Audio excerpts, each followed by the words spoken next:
વચનામૃત પાન 376 પત્રાંક 454 મુંબઈ પ્રથમ અષાઢ વદ ચોથ સોમ 1949. આ પત્રાંક 454 અંબાલાલ ભાઈ આદિ મુમુક્ષુઓ ખંભાત ઉપર છે. એમાં કપાલે લખે છે, ઓમ સંસાર સ્પષ્ટ પ્રીતિથી કરવાની ઈચ્છા થતી હોય તો તે પુરુષે જ્ઞાનીના વચન સાંભળ્યા નથી અથવા જ્ઞાની પુરુષના દર્શન પણ તેણે કર્યા નથી એમ તીર્થંકર કહે છે. સંસાર સ્પષ્ટ પ્રીતિથી કરવાની ઈચ્છા થતી હોય તો તે પુરુષે જ્ઞાનીના વચન સાંભળ્યા નથી અથવા જ્ઞાની પુરુષના દર્શન પણ તેણે કર્યા નથી એમ તીર્થંકર કહે છે. જેની કેળનો ભંગ થયો છે તેનું પ્રાય બધું બળ પરીક્ષીણપણાને ભજે છે. જેને જ્ઞાની પુરુષના વચનરૂપ લાકડીનો પ્રહાર થયો છે તે પુરુષને વિશે તે પ્રકારે સંસાર સંબંધી બળ હોય છે એમ તીર્થંકર કહે છે. એમ કોણ કહે છે? તીર્થંકર કહે છે. જ્ઞાની પુરુષો હંમેશા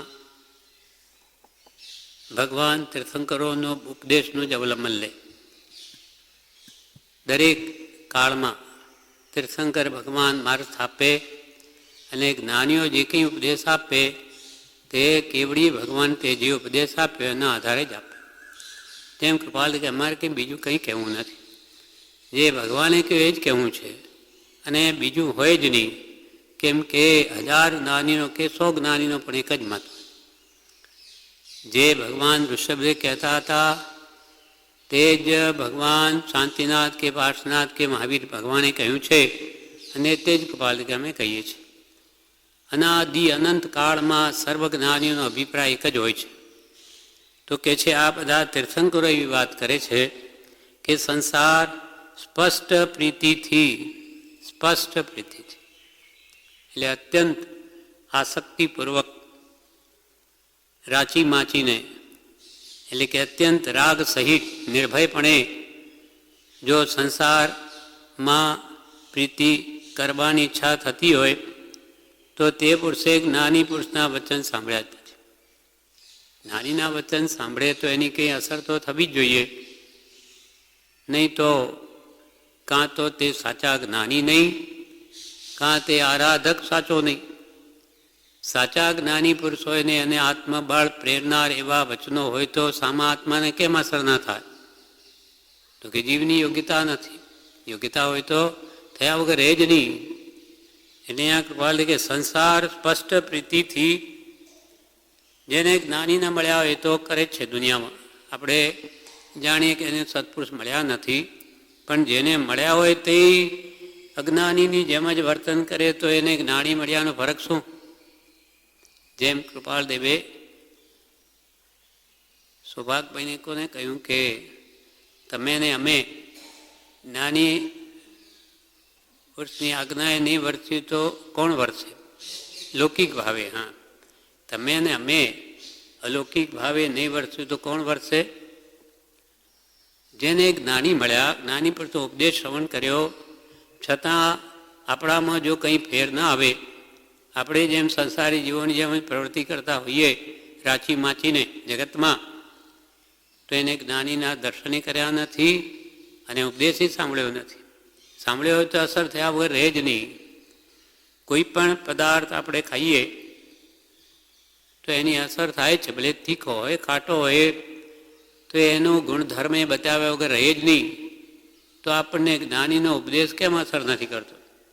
તો કે આપણે ભારે કર્મી છે, આપણે જે જોઈએ જેવો પુરુષાર્થ નથી કર્યો તો એમાં જ્ઞાની શું કરે? ખામી આપણી છે. એટલે કૃપાલ કે જો તમે જ્ઞાનીના વચન સાંભળ્યા છે, એમના દર્શન પણ કર્યા છે, તો તીર્થંકર ભગવાન એમ કહે છે કે તમારો મોહ ઘટે જ અને નહીં ઘટે તો તમે દર્શન પણ કર્યા નથી કે એમનો ઉપદેશ પણ સાંભળ્યો નથી. એ દરેક વ્યક્તિગત પોતપોતાનું મન જાણે વિચારી શકે કે ભાઈ આટલા વર્ષથી ભગવાનનું વચન સાંભળીએ છીએ, કંઈ અસર થઈ કે નહીં, કે વૃત્તિ પહેલાંને જેવી જ છે કે કંઈક મોડી પડી છે. સંસાર સ્પષ્ટ પ્રીતિ એટલે અત્યંત આસક્તિપૂર્વક, જેમ જગતના અજ્ઞાની જીવો જેને જ્ઞાની મળ્યા જ નથી એની જેમ જ આપણે પણ સંસારમાં વર્તતા હોઈએ. પ્રીતિથી સંસાર સેવન કરવાની ઈચ્છા થતી હોય તો તે પુરુષે જ્ઞાનીના વચન સાંભળ્યા જ નથી, અથવા જ્ઞાની પુરુષના દર્શન પણ તેણે કર્યા નથી. એટલે શ્રદ્ધા દર્શન એટલે આમ ભલે દર્શન કરે તોય શું શ્રદ્ધા ના આવે. એટલે પ્રભુશ્રી આપણને કહે ને, પ્રભુ હજુ એક પણ નમસ્કાર કર્યો નથી. આપણે કહીએ પ્રભુ અમે તો રોજે 100 કરીએ છીએ, તમે કોઈ એકે નથી કર્યો? તો કે નથી જ કર્યો. ઇક્કો વી નમુકારો જેને ભર વસ હસ વધમાણસ સંસાર સાગરાઓ તારે ઈ નરમ વ નારીમ વા. એક પણ સાચા ભાવથી કરેલો નમસ્કાર આ સંસારમાં નર કે નારીને તારી દે. પણ આપણા નમસ્કાર કેવા? વીરા સાલવી જેવા. ભગવાન શ્રી કૃષ્ણ મહાત્માએ નેમિનાથ ભગવાને 18,000 મુનિને વાંધ્યા, તો ભાવ સહિત વાંધ્યા. શું ફળ આવ્યું? 4 નરકો તૂટી ગઈ. આજે તો કે મને બહુ જ થાક લાગે ભગવાન, આટલા બધા યુદ્ધો કર્યા ક્યારેય બી નહીં થાક્યો, આજે મને એવો થાક લાગે. 18,000 મુનિઓ વાંધ્યા, નમસ્કાર કર્યા. ત્યારે ભગવાન નેમિનાથ કહે આજે તમારો થાક ઉતરી ગયો છે. તો કેવી રીતે પ્રભુ? તો કે તમારી 4 નરકો તૂટી ગઈ. એવું? તો હું ફરી બાંધું. ક્યાં ગયો થાક? આટલો મોટો લાભ થાય તો ફરી બાંધો, બીજી મારી તરફ 3 પણ તૂટી જાય. તો કે હવે નહીં, હવે એ ભાવ આવે. હવે તમારી સ્વાર્થ બુદ્ધિ આવી ગઈ. શા માટે નમસ્કાર કરું? નરક તોડવા. નિસ્વાર્થ ભાવે થાય તો જ થાય. એટલો બધો લાભ જાણીને પછી કહ્યું કે મારી સાથે આ મારા સેવકે એણે પણ 18,000 મુનિઓને વાંધ્યા છે, એને શું લાભ થયો? તો કે કસરત થઈ. એને કસરત થઈ, કાંઈ નહીં મળ્યું એને. કેમ કે એના મનમાં શું છે કે મારા રાજા એ જો નમસ્કાર કરે હું ભરું શોભે? બિલકુલ ખરાબ લાગે. એટલે સારું દેખાડવા એણે કર્યું છે, એને ભાવ જ નથી. આખા જૈન ધર્મનો આધાર તો ભાવ ઉપર છે. ભાવથી એક દ્રવ્ય પૂજા કરતો હોય, અને આપણે અહીંયા 9 થી 12 રોજ ભાવ પૂજા થાય. બધા બેઠા બેઠા ભગવાનના વચનોને વાંચે, બોલે, વિચારે. એમાં જેના ભાવ ઉત્કૃષ્ટ એ વધારે લાભ લઈ જાય. અને એક રોજ ટીલા ટપકા કરતો હોય કે ભાઈ આપણે તો પૂજા કરવી. શા માટે? બસ આપણા તો ઘરમાં કરતા આવ્યા, અને એમ માનતો હોય કે આપણે તો રોજે પૂજા કરીએ, આ તો કંઈ કરતા નથી. આશ્રમમાં તો છે ને પૂજા નથી કરતા. અને પોતાની જાતને જો મહાન માનતો હોય પણ અંદર કંઈ પરિણમ્યું જ નથી, તો એની કંઈ કિંમત નથી. આ દ્રવ્ય પૂજા પણ ભાવ પૂજા લાવવા માટે છે. ભાવ પૂજા આવે તો સારું છે, પણ ના આવે તો શું કામનું? એટલે આપણી બધી ક્રિયા ભાવ માટે છે. આટલી બધી 10 કલાકની ભક્તિ યોજી કે જેથી આ જીવને ભાવ આવે. ઘરે ભાવ ના આવે, ઘરે તો અનેક રાગદ્વેષના કારણો હોય કે પ્રમાદ થાય, સૂઈ જાય. અને અહીંયા તો વાતોય થાય નહીં, સૂઈ પણ શકે નહીં. અને કંઈ પણ ક્રિયા ભક્તિની કે સ્વાધ્યાયની થતી એટલે ઉપયોગ આપવો જ પડે. એટલે એમાં મન સ્થિર રહે. અને મોટો લાભ શું છે?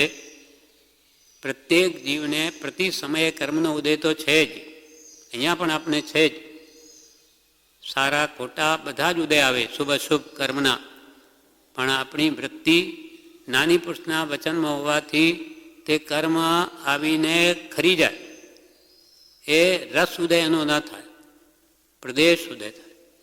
જેમ કે કોઈ પ્રત્યે આપણે ભાવ આવી ગયો કે પેલા એ મને બહુ મારું ખોટું કર્યું, મને બગાડ્યું, માનો કોઈ સ્મૃતિમાં આવી ગયું, ઘરે હોય તો કંઈ ના કંઈ ચાલે વિચાર. પછી આપણે ઘરવાળા બીજાને કહીએ, હા ફલાણે આપણે યાદ છે ને શું કરેલું, એને લઈને આ થયું. અહીંયા તો એ વિચારને પોષણ આપવાનો અવકાશ જ નથી. તરત જ એ કર્મ આવ્યો હોય પણ વિચાર એનેમાં ભળે જ નહીં, એટલે આમાં કૂદી ખરી જાય. એટલે મહાપુરુષો કે સત્સંગમાં વૃત્તિ હોવાથી તે કર્મનો પ્રદેશ ઉદય થાય, રસ ઉદય નહીં થાય. આ મોટો લાભ છે. નવીન બંધ ન થાય, અહીંયા થાય તોય શુભ બંધ થાય, પુણ્યાનુબંધી પુણ્યનો બંધ થાય. એટલા માટે કહ્યું કે ભક્તિ એ ઘણી મોટી ચીજ છે, સત્સંગ એ મહાન વસ્તુ છે. તો કે ઘરે હું તો બધું કરી લઉં, ઘરે નથી થતું. ઘરે થતું હોય તો અહીંયા શું કામ આવે, મુંબઈ જ રહે ને. પણ નથી થતું, કેમ કે વાતાવરણ એવું હોય અને પ્લસ ત્યાંનું પર્યાવરણ જે કહે બધું જ મોહ ભરેલું હોય. આપણી પણ વૃત્તિ મોહમય થયેલી હોય એટલે ત્યાં અસર નહીં થાય જેટલી અહીંયા થાય. એટલા માટે લોકો બધા ઘર બહાર છોડીને અહીંયા આવે. એટલે સંસાર સ્પષ્ટ પ્રીતિથી કરવાની ઈચ્છા થતી હોય તો તે પુરુષે નાનીના વચન સાંભળ્યા નથી.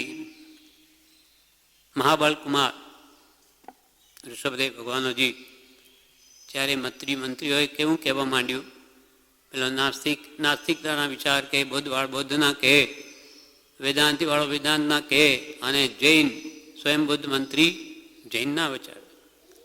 પણ અંતે એની ભાવના જૈન ધર્મ પ્રત્યે વળી કે આ તું મારો ભાઈ છે, તે મને બહુ સત્ય કહ્યું. પણ કે આ બધું તારું કહેવું તો મને બરાબર લાગે છે કે ધર્મ કરવો જ જોઈએ, પણ આ ઉંમરે શું? ત્યારે પછી એ સ્પષ્ટ કરે છે કે મહારાજ હવે તમારી ઉંમર છે નહીં, હવે તમારો 1 મહિનો જ છે. એટલે એકદમ કેવી જાગૃતિ આવી જાય, કેવી અસર થઈ ગઈ વાક્યની. હો એવું છે તો શું કરું કહો, 1 મહિનામાં શું થશે? તે સ્વયંભૂત કે બધું થઈ શકે. 1 દિવસનું ચારિત્ર પડે ને તારે, તમારે તો 1 મહિનો છે. દીક્ષા લઈને તરત જ અનશન લઈ લીધું ઋષભદેવ ભગવાનના જીવે અને કામ કાઢી નાખ્યું. એટલે જેને નાનીના વચનની અસર થાય તે તો જરૂર તરી જાય, અને આપણને જો અસર ન થાય તો પછી જ્ઞાની એવું જ કહેશે ને કે તું શું સાંભળ્યું તે, કે શું દર્શન કર્યા. સંસાર સ્પષ્ટ પ્રીતિથી કરવાની ઈચ્છા થતી હોય તો તે પુરુષે જ્ઞાનીના વચન સાંભળ્યા નથી, અથવા જ્ઞાની પુરુષના દર્શન પણ તેણે કર્યા નથી, એમ તીર્થંકર કહે છે. પછી આ દ્રષ્ટાંતિ સમજાવે કે જેની કેડનો ભંગ થયો છે, કેડ કરોડરજ્જુ સ્પિનલ કોર્ડ ભાંગી ગઈ, એ માણસ જીવી જ ન શકે. કેમ કે બધી નળીઓ આપણા બોડીની એ પાછળ કરોડરજ્જુ છે એમાંથી જ માથામાં જાય છે, અને ત્યાંથી જ બધું આ નક્કી થાય ને ઓર્ડર થાય આખા શરીરને શું કરવું શું નહીં કરવું, એ આખી લિંક તૂટી ગઈ. બસ એ ધીમે ધીમે મરવાના ક્રમ જ છે. જેની કેડનો ભંગ થયો છે તેનો પ્રાય બધું બળ પરીક્ષીણપણાને પામે છે. પરીક્ષીણ એટલે ચારે બાજુથી ક્ષીણ જ થતું જાય. જેમ કે ઝાડ કાપે છે, અહીંયા અમુક જણા કાપે છે અમુક સિઝનમાં આપણા આશ્રમમાં, એ કાપ્યા પછી પણ એના ડાળા મોટા મોટા હોય તો એ કેટલા દિવસ સુધી લીલા દેખાયા, પણ હવે એને પોષણ જે મૂળમાંથી મળતું હતું મટી ગયું, હવે સુકાવાના ક્રમમાં જ છે. એટલે જેની કેડનો ભંગ થઈ ગયો, જેને સત્પુરુષના બોધરૂપી લાકડીનો પ્રહાર થઈ ગયો, તો એનું બળ ધીમે ધીમે સંસાર ભાવ પરીક્ષીણતાને પામે જ, અને નહીં પામે તો જો લાકડી વાગી જ નથી. શા માટે? એ બ્રહ્મચારી એકવાર કહ્યું છે કે આ જીવને બોધરૂપી લાકડી વાગતી નથી, કારણ ગોદરા ઓઢ્યા છે. શાના? કર્મરૂપી એટલા બધા ગોદરા ઓઢ્યા છે ને કે લાકડી તો શું સોટું મારે ને તોય નહીં વાગે. એટલા બધા કર્મના દળિયા છે આપણા ઉપર કે બોધની અસર થતી નથી. એટલે બ્રહ્મચારી કે સાતી વાગે કર્મરૂપી ગોદડા ઓઢ્યા છે. એ ગોદડું નહીં, ગોદડા કેટલા બધા ઓઢ્યા કે લાકડી તો ત્યાં સુધી પહોંચતી જ નથી. એટલે જેની કેળનો ભંગ થયો છે તેનું પ્રાય બધું બળ પરિક્ષીણપણાને ભજે છે. જેને જ્ઞાની પુરુષના વચનરૂપ લાકડીનો પ્રહાર થયો છે તે પુરુષને વિશે તે પ્રકારે સંસાર સંબંધી બળ હોય છે એમ તીર્થંકર કહે છે. કૃપાલ કે અમે નથી કહેતા, તીર્થંકર કહે છે. પહેલાંના જમાનામાં બાળકોને શિક્ષક એ નહીં જ માને તો લાકડી પણ મારે, સોટી મારે. ને એમ કહેવાતું કે સોટી વાગે સમ સમ અને વિદ્યા આવે ઘમ ઘમ. એટલે બાળક કોઈ માને નહીં, શું કરે, પણ આ મારશે હમણાં એટલે તરત જ પેલો જાગૃત થાય ને કરવા માટે. પણ આપણને આ સોટી વાગતી નથી. નાનીઓ ઘણું જોરદાર કહે છે પણ આપણને કંઈ અસર થતી નથી. એમ તે પુરુષને વિશે તે પ્રકારે સંસાર સંબંધી બળ હોય છે એમ તીર્થંકર કહે. જો સોટી વાગી હોય તો અમુક બળ તૂટી જ જાય એનું. નાની પુરુષને જોયા પછી સ્ત્રીને જોઈ જો રાગ ઉત્પન્ન થતો હોય તો જ્ઞાની પુરુષને જોયા નથી એમ તમે જાણો. એમ તમે જાણો. શું જાણો? તો કે તમારા અંતરને પૂછો કે જ્ઞાની પુરુષને જોયા પછી સ્ત્રીને જોઈ રાગ ઉત્પન્ન થાય છે? તો કે હા થાય છે. તો કે તે જ્ઞાની પુરુષને જોયા જ નથી. અર્થાત દ્રવ્ય દ્રષ્ટિએ જોયા નથી. વિવેચનમાં બ્રહ્મચારી કહે જ્ઞાનીને જોવું એટલે, જ્ઞાની એટલે આ શરીર નહીં, આત્મા, શુદ્ધ આત્મા જે આ શરીરમાં રહેલો છે, પવિત્ર આત્મા, નિર્વિકારી આત્મા ત્યાંમાં રહેલો છે, તે આ દેહથી ભિન્ન છે. એમ દેહ અને આત્માનું ભિન્નપણું હજુ એને લક્ષમાં નથી આવ્યું. એટલે આ શરીરને દેહને એક જ માને, આત્માને, એવી રીતે બીજામાં એવું જોઈએ છે.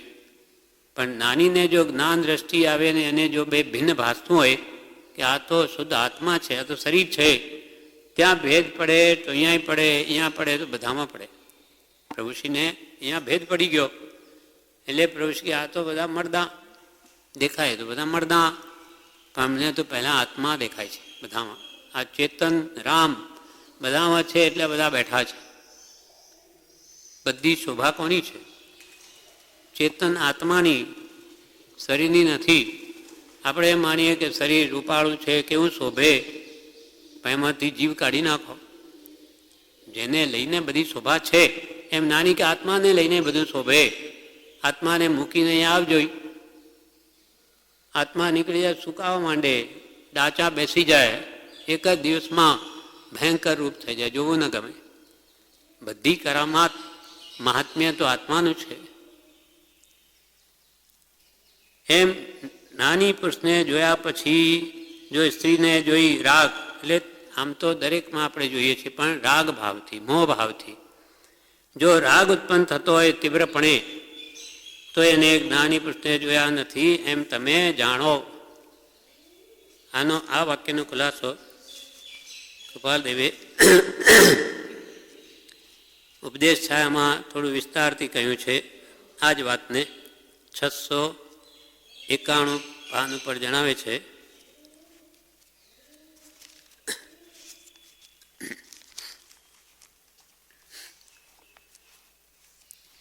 ત્યાં ઉપદેશમાં આ વાતને વધારે થોડી વિસ્તારથી કંઈ સમજાવી છે.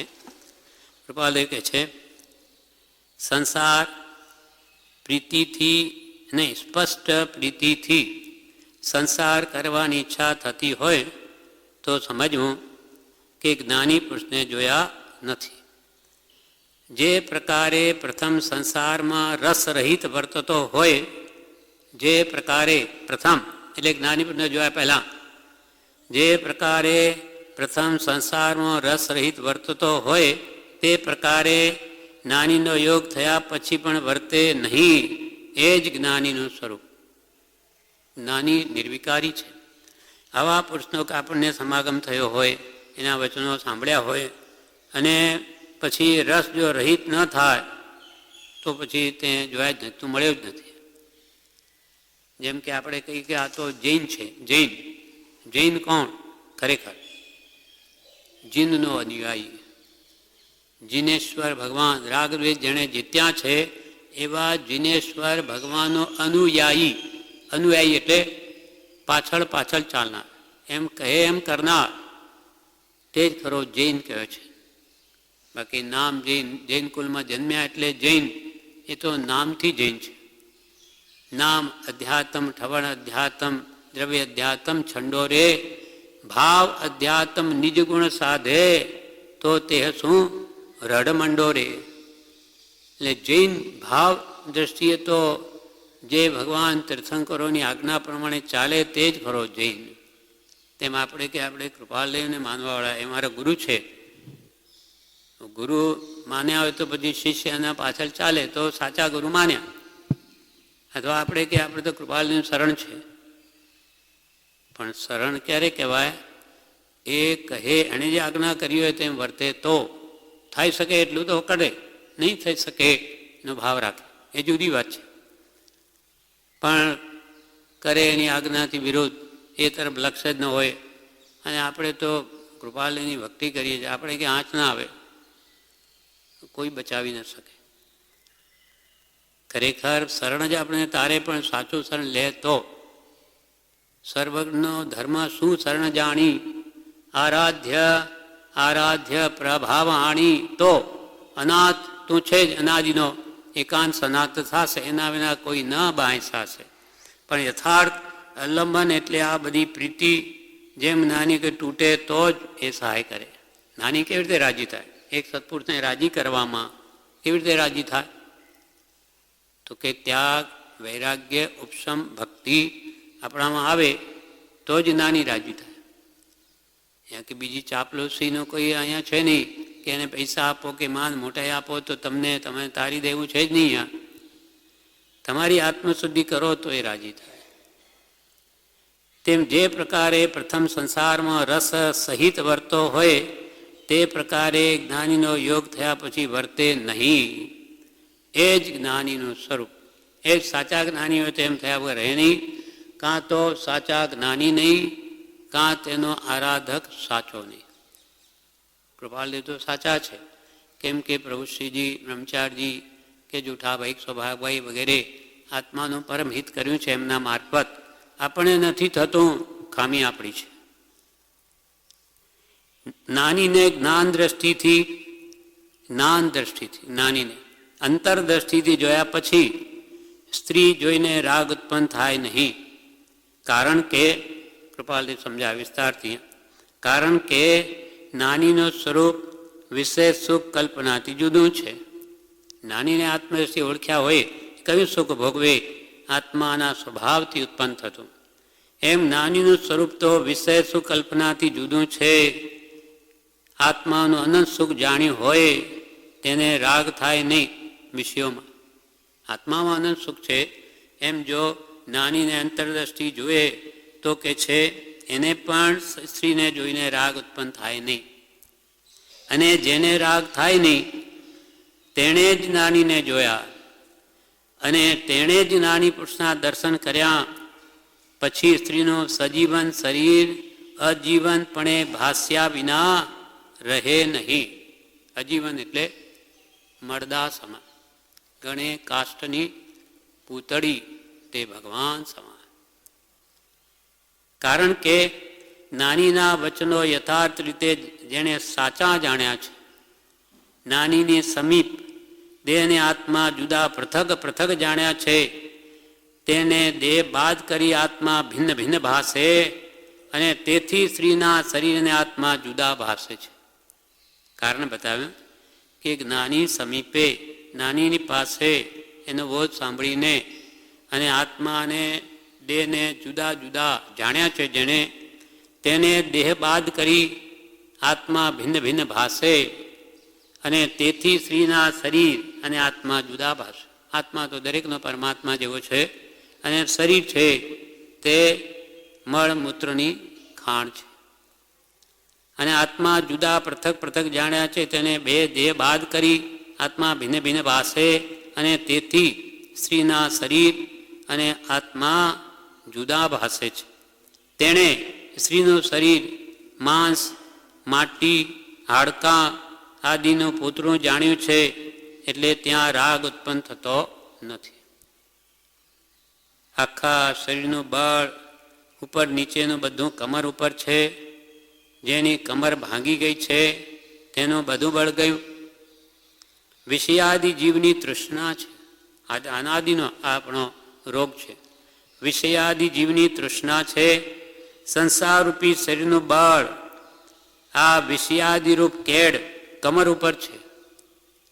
સંસાર રૂપી શરીરનું બળ આ વિષયાદિરૂપ કેડ કમર ઉપર છે. નાની પુરુષનો બોધ લાગવાથી વિષયાદિરૂપ કેડનો ભંગ થાય છે. નાની પુરુષનો બોધ લાગવાથી વિષયાદિરૂપ કેડનો ભંગ થાય છે. અર્થાત એટલે કે વિષયાદિનું તુચ્છપણું લાગે છે અને તે પ્રકારે સંસારનું બળ ઘટે છે. અર્થાત નાની પુરુષના બોધમાં આવું સામર્થ્ય છે, બળ છે. બોધ બળે ભવતરીએ. આપણને એકમાત્ર તરવાનો આધાર બોધ જ છે. આપણામાં વૈરાગ્ય ઉપશમ લાવવાનું કારણ પણ એ જ છે, બીજો કોઈ આધાર નથી. પ્રત્યક્ષ પુરુષ હોય તો જુદી વાત છે, પણ એ છે નહીં. એટલે આપણા માટે આ જ સર્વસ્વ છે. એટલે અહો શ્રી, અહો જ્ઞાનીઓને પણ આશ્ચર્ય થાય. અહો શ્રી સત્પુરુષકે વચનામૃતમ જગહિત કર. વળી મુદ્રા હરુસત સમાગમ સુતી ચેતના ક્યાં સૂતેલી? મોહ નિદ્રામાં સૂતેલી. સુતી ચેતના જાગ્રત કરો. અનાદિથી આપણો આત્મા મોહ નિદ્રામાં ઘોરી રહ્યો છે. હજુ જ્ઞાનીઓ કે જાગ્યો જ નથી. એને જગાડનાર ત્રણ જ વસ્તુ: વચનામૃત, વિતરાગ મુદ્રા અને સત સમાગમ. આ અદ્ભુત વસ્તુ છે ત્રણ. એના આધારે જ આપણને આ જીવીએ તો સુખે જીવી શકાય. આખા શરીરનો બળ ઉપર નીચે બંને કમર ઉપર છે. જેની કમર ભાંગી ગઈ છે તેનું બધું બળ ગયું. વિષયાદિ જીવની તૃષ્ણા છે. સંસારરૂપી શરીરનું બળ આ વિષયાદિરૂપ કેડ કમર ઉપર છે. નાની પુરુષનો બોધ લાગવાથી બોધની અસર થવાથી વિષયાદિરૂપ કેડનો ભંગ થાય છે. કેમ કે નાનીનો બોધ આપણને બધો સ્પષ્ટ સમજાવે કે તને જેમાં મોહ થાય છે શું? પહેલા નારી બની કાહે કી વિચાર કછું કરે નાહી, રીજી રીજી મોહી રહે ચામ કે બદન મેં, રીજી રીજી મોહી રહે ચામ કે બદન મેં. નારી બની કાહે કી વિચાર કછું કરે નાહી, એટલે કૃપાલ કે કર વિચાર તો પામ. રીજી રીજી મોહી રહે, રીજી એટલે રાજી થઈ થઈને મોહ કરે શામાં? ચામ કે બદન મેં, ચામડાના મોઢામાં આ જીવને કે છે મોહ થાય છે. આ અનાદિની આપણે મિથ્યાત્વ અને ચારિત્રમોના કારણે આ થાય છે. એને હટાવનાર કે મટાડનાર માત્ર એક બોધ છે, બીજો કોઈ ઉપાય નથી. કેમ કે એ સમ્યક જેમ છે તેમ પદાર્થનું સ્વરૂપ બતાવનાર નાની પુરુષનો ઉપદેશ જ છે. નાની પુરુષનો બોધ લાગવાથી વિષયાદિરૂપ કેડનો ભંગ થાય છે. અર્થાત વિષયાદિનો તુચ્છપણું લાગે છે અને તે પ્રકારે સંસારનું બળ ઘટે છે. અર્થાત નાની પુરુષના બોધમાં આવું સામર્થ્ય છે, આવું બળ છે જે ક્યાંય નથી, કોઈ બીજા પદાર્થમાં નથી. એટલે આ વચનામૃત આપણને અદ્ભુત લાભ કરતા છે. એમ નાની પુરુષને જોયા પછી સ્ત્રીને જોઈ જો રાગ ઉત્પન્ન થતો હોય તો નાની પુરુષને જોયા નથી એમ તમે જાણો. નાની પુરુષના વચને સાંભળ્યા પછી સ્ત્રીનું સજીવન શરીર અજીવનપણે ભાસ્યા વિના રહે નહીં. તો કે એવું કોને થયું? સજીવન શરીર અજીવનપણે ભાસે. જંબુકુમારની વાત આવે છે. જંબુકુમાર 8 પત્નીઓ પરણાવી છે, શેઠ પુત્રીઓ. પહેલાં ના પાડેલો કે હું દીક્ષા લેવાનો છું, તમે આ કેવડાવી દેજો. પિતાને કહ્યું કે આ બધી એના બાપ પિતાને હું સંસારમાં રહેવાનો નથી, એ પુત્રીઓને પહેલાં કહી દેજો. કહ્યું કે ભાઈ તમે લગ્ન કરો છો, એ પુત્ર તો એમ કે છે અમારો હું તો સંસારમાં નહીં રહું, તમારે લગ્ન કરવાનો શું અર્થ? તો કે ના, ભલે એ માનતી હતી કે એકલા 8 છે, અમે આખું મોહનું બળ અમારી પાસે તાકાત વધારે છે, 8 જણી એને હરાવી નાખીશું અથવા ભૂલી નાખીશું. પહેલી રાત્રે જે સંવાદ થાય છે આપણે જો વાંચ્યો હોય તો લાગે કે એવા આવા જવાબ કેમ આપે છે, કેમ કે એના અંદરથી મોહનું બળ ઘટી ગયું છે. પૂર્વે એવી જબ્બર સાધના બ્રહ્મચર્યની કરેલી છે કે આ બ્રહ્મા 8 જણી કહે છે કે આવો પ્રાપ્ત સુખને તમે છોડો છો, પછી ભવિષ્યની આશા રાખો, તમારી સાવ મૂર્ખતા છે. એવા એક દ્રષ્ટાંતો આપે, પાછો એ બીજા એના વિપરીત દ્રષ્ટાંત આપે. એવી એકદમ બોધ આપ્યો બધાને કે બધી જ બૂજી ગઈ. સવારમાં બધી દીક્ષા લેવા તૈયાર થઈ ગઈ. પછી એના માતા પિતા 500 ચોરો ઉપર આવેલા છે, 9 કોટી ધન આવ્યું, 99 કરોડ. એટલે એ લૂંટવા 500ની ટોળી આવેલી છે. ઉપર એનો પ્રભા, એ હેડ ઓફ ધ ડિપાર્ટમેન્ટ આખો સાથે છે. એ આ નાટક જુએ છે કે આ શું, આ કેવો માણસ છે. એ પણ આશ્ચર્ય લાગ્યું, દુનિયામાં ક્યાંય જોયું નહીં આવી પત્નીઓને. આ શું બધાને ના પાડે છે ને દીક્ષા લેવી છે ને, એનાય ભાવ ભરી જાય છે. એને દેવે થંભાવી દીધો એના શીલના પ્રભાવે. શીલે સર્પણ આભળે, શીલે શીતળ આગ, શીલે અરી કરી કેસરી ભાઈ જાવે સબ ભાગ. ચોર થંભી ગયો. સવારમાં પછી આ નાટક બધા 500 ચોર, એના મા બાપ, પોતે 527 જણે સાથે દીક્ષા લીધી. બોધની ડાંગ વાગેલી એવી જબરદસ્ત. એટલે નહીં થાય એવું છે નહીં, બહુ મુશ્કેલ છે. આપણે એવી પૂર્વની આરાધના નથી એટલે આપણને અઘરું લાગે, પણ અહીંયાથી શરૂઆત કરીએ તો મોડે વહેલે પણ સફળતા મળે. એટલે જ્ઞાની પુરુષના વચનને સાંભળ્યા પછી સ્ત્રીનું સજીવન શરીર અજીવન જળ સ્વરૂપે, કૃપાલે કહ્યું તેમ, ખાણ મૂત્રને મળની રોગ જરાને નિવાસનું ધામ, કાયા એવી ગણીને માન તજીને કર સાર્થક આમ. તેમ સ્ત્રીનું સજીવન શરીર અજીવનપણે ભાસ્યા વિના રહે નહીં. ખરેખર પૃથ્વીનો વિકાર ધનાદિ સંપત્તિ ભાસ્યા વિના રહે નહીં. ધનાદિ સંપત્તિ, આપણે સોનું, હીરા, હીરાનો હાર 5 લાખ, 50 લાખ, ઓહો આવું કેટલું મહાત્મ્ય લાગે આપણને. મહાત્માની તો કંઈ કિંમત નથી. રત્ન ચિંતામણી હોય તો કંઈ નથી એને. એવું દ્રષ્ટાંત એક આવે છે. એક ગરીબે આવીને કહ્યું મહાત્માને કે પ્રભુ મને ભગવાન કે આપો ને, મારે તો ખાવાના ફાંફા છે. એ મહાત્માને દયા આવી એટલે કે જા પેલો નદી કિનારે એક ચમકતો પથ્થર પડ્યો છે, લઈ લે. ત્યાં જઈને જોયું કે હા હતો. પછી કે એને તું ઈચ્છિત એની પૂજા કરીને જે માગીશ તે મળશે. એને મળ્યું.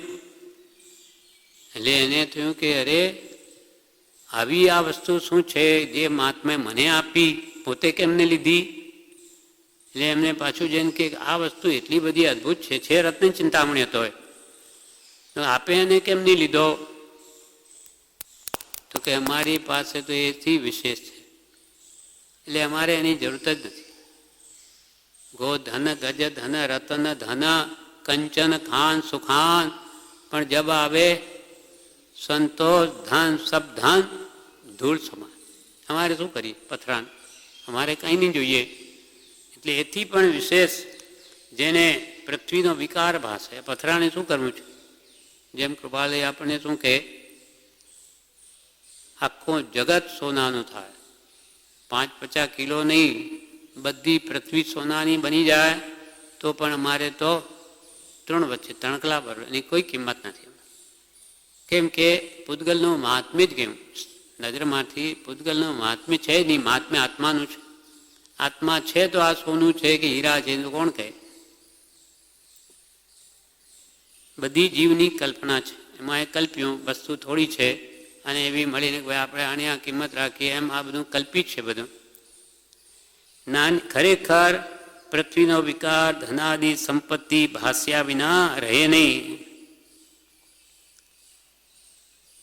એક મહાત્માને પેલા ઘણી ઉપાધિ હતી, મહાત્મા પછી થયા, ગ્રસ્તપણા બહુ ઉપાધિ હતી, એટલે કે શું કરું, એટલે કોઈક નાની પુરુષના ઉપદેશથી બધું જ આપી દીધું, કાઢી નાખ્યું, બધું નિષ્પરિગ્રહ થા, ઘણો સુખી થઈશ, એ બધું આપી દીધું. તો એવી ઊંઘ શાંતિથી આવવા લાગી કે કોઈ ચિંતાના કારણ જ નથી. પછી એક દિવસ શું બન્યું કે કોઈ એક રૂપિયો, બ્રહ્મચારી આ દૃષ્ટાંત આપી, એક રૂપિયો એના પથારી નીચે કોઈએ મૂકી દીધો. તો આમ તેમ લોટે પણ ઊંઘ આવે નહીં, સમજાયું નહીં આજે કારણ શું છે. કોઈ બહાર જોઈએ કંઈ દેખાતું નથી. એમ કરતાં કરતાં એને જોયું નીચે, આ શાંતિનો કરું તો આ રૂપિયો છે. એક તો આ દ્રષ્ટાંત છે કે આ પરિગ્રહ જ દુઃખરૂપ છે. બીજા એક જણે શું કર્યું, બધું આપી દીધું, પછી એને ખૂબ શાંતિ વેદાઈ, એટલે એકવાર એને શું એક રૂપિયો અને બિસ્ટા, પહેલાં પરિગ્રહ છોડવા પ્રત્યે તે વખતે વિચારે છે કે આ રૂપિયાનું શું આવે, પૈસાનું શું આવે, વસ્તુ આવે, વસ્તુનું શું થાય, ખાઈએ, ખાધા પછી શું થાય, વિષ્ટા થાય. તો આ વિષ્ટા અને આ રૂપિયો એમાં એને શું ફરક, આઈ પૂતગલ, આ બધું વિષ્ટા જેવું જ છે. એટલે પછી એને એટલી બધી ઘૃણા આવતી, કોઈ રૂપિયો જોતો તો વિષ્ટા જેવું જ લાગતું. એમ આ બધી જીવે આપણે મહાત્મ્ય માન્યું છે, એને આ મહાત્મ્ય કાઢી નાખ્યું વિચારે કરીને.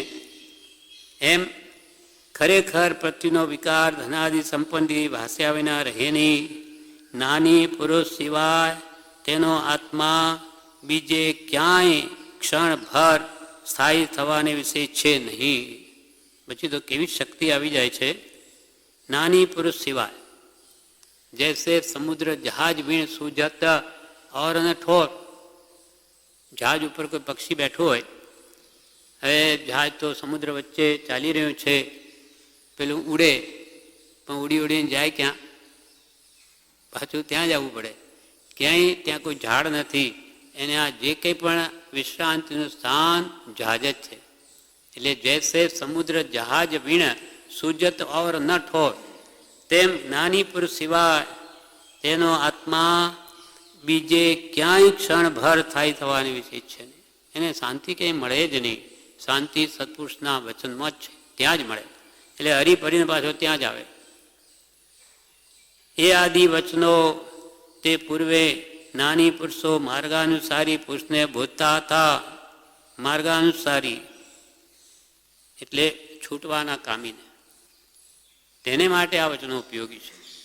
પણ જેને છૂટવું જ નથી એને માટે તો બહેરા આગળ ગાન આવે ને 8 બહેરો એના આગળ ખૂબ સુંદર ગાયન ગાવે તોય એને તો કંઈ સંભળાય નહીં, શું છે એમ.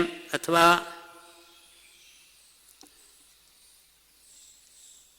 આંધળો હોય, બીજું કયું એક આંધળો હોય એને આગળ કોઈ નૃત્ય કરે તો એને તો કંઈ ખબર પડે શું છે.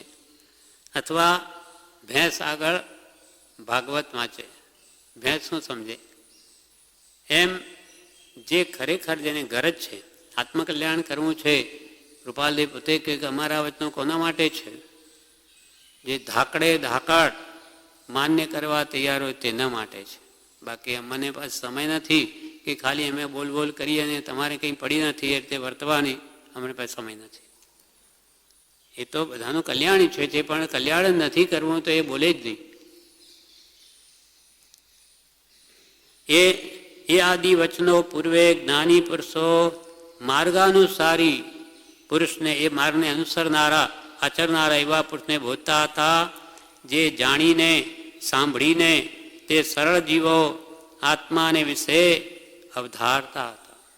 એ વચનો પાછા જ્ઞાનીઓ એવા સરળ જીવો હતા કે તરત જ જ્ઞાનીએ જે વાત કરતી જાણીને સાંભળીને તે સરળ જીવો આત્માને વિશે અવધારતા હતા, એટલે કે સારી રીતે ધારણ કરતા હતા. વળી કેવું પ્રાણ ત્યાગ જેવા પ્રસંગને વિશે પણ તે વચનોને અપ્રધાન ન કરવા યોગ્ય જાણતા હતા, વર્તતા.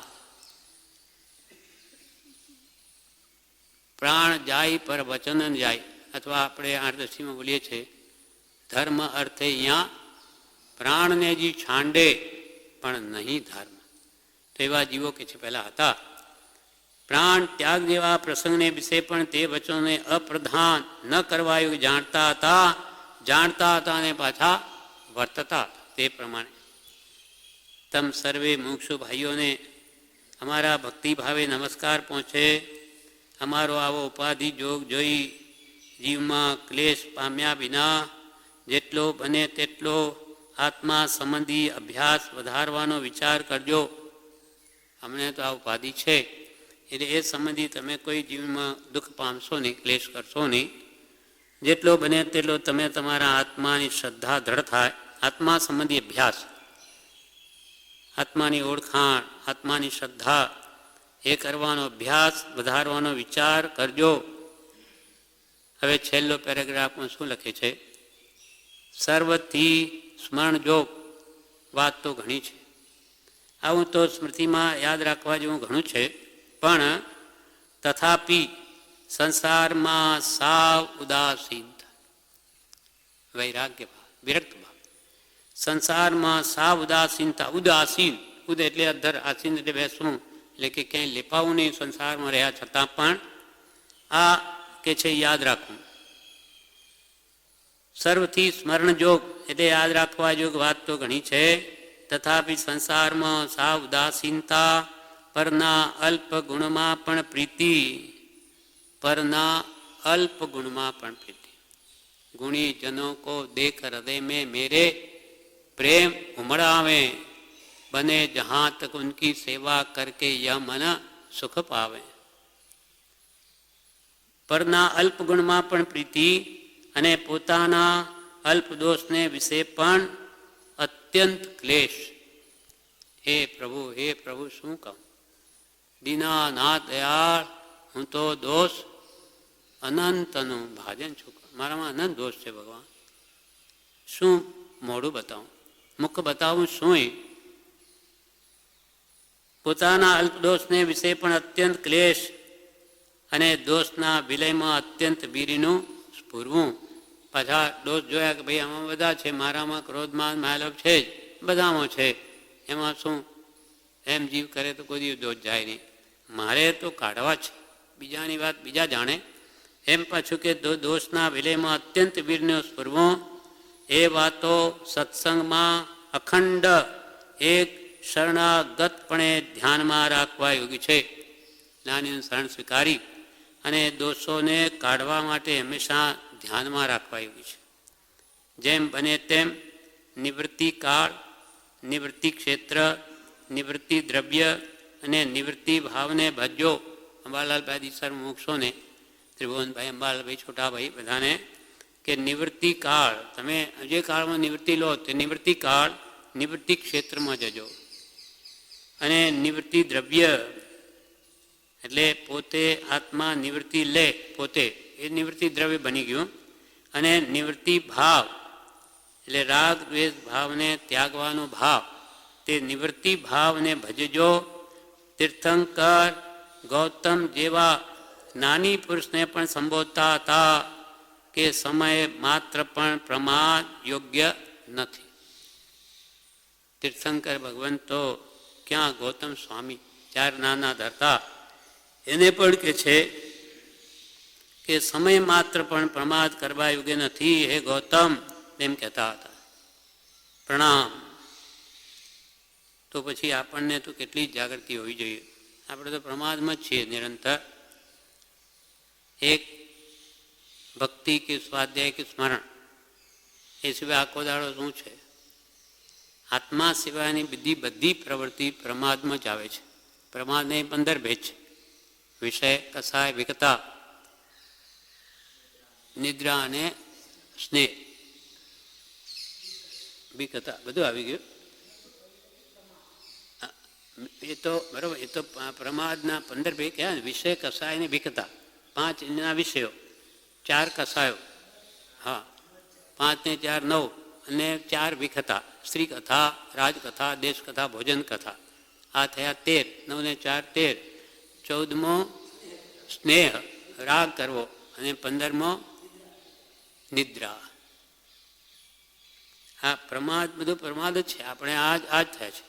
આ આરાધનાનો સમય તો આપણે શું કરીએ છીએ આખો દિવસ એ આપણે વિચારી શકીએ પોતાનો, એટલે બિલકુલ બી આપણો સમય નકામો ન જાય એ આપણે દરેકને વિચારવા જોઈએ પોતા માટે.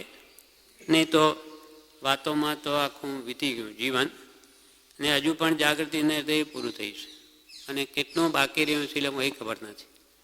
એટલે હવે આપણા જેવાને તો એની કૃપાએ ડર લાગવો જોઈએ કે આગળ બહુ ભયંકર દુઃખ ઊભા છે. આ ભાવમાં આપણે નહીં ચેતીશું તો પછી હવે આશાય રાખવી નહીં. આવો અનંતકાળ ભૂલ થઈ છે અને હવે જો ભૂલ્યા ફરી એવો સમય આવશે કે નહીં શંકાજનક છે. કેમ કે અનંત કાળે એવો યોગ આવે એ નહીં બરાબર જ છે.